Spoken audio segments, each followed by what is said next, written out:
Friends, so dala po ni sulod sa ato ang shop. Another is not inverter.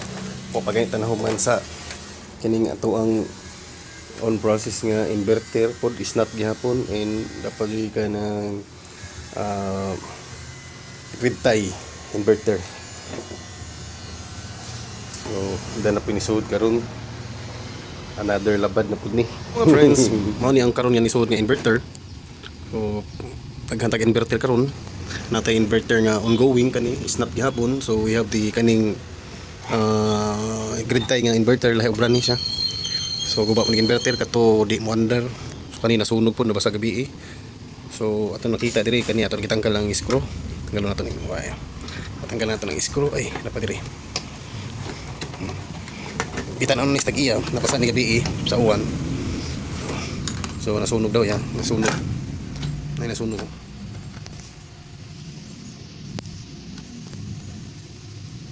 Sunog yan. So may lag ka na ang sunog, may problema ni. So that ka nang ma-repair na to. So sige mga friends, tingnan natin kung okay pa ba to. Madali lang ba tong i-repair.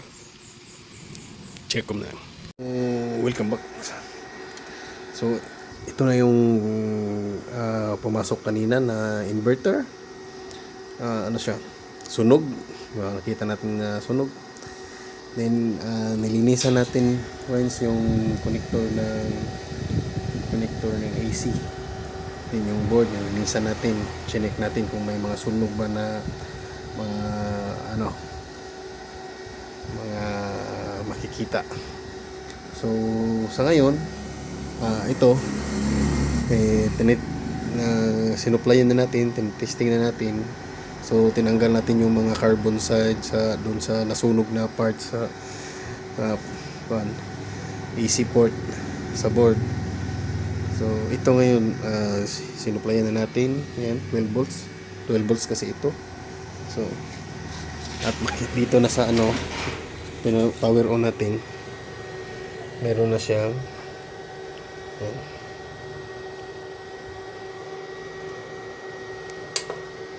Ayan. Meron na siyang 220. Nag-supply na yung battery. So ayan, check natin naman dito sa output. Naka-set na sa AC yung piston natin.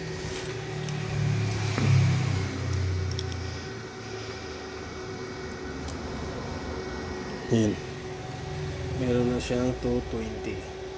Okay, 220. Meron ng output na 220 itong natin. Okay. So, goods na to. Pwede nang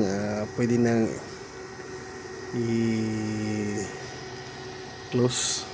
So, pakita ko sa inyo yung natin. I-off muna natin ito. Ayan. So, ayan. So wala namang ibang damage na parts dito sa loob ng inverter. So nag-function naman siya. Ang problema lang talaga is yung sunog doon sa dito. Ito na port. Yung sunog dyan. Yan. Yan.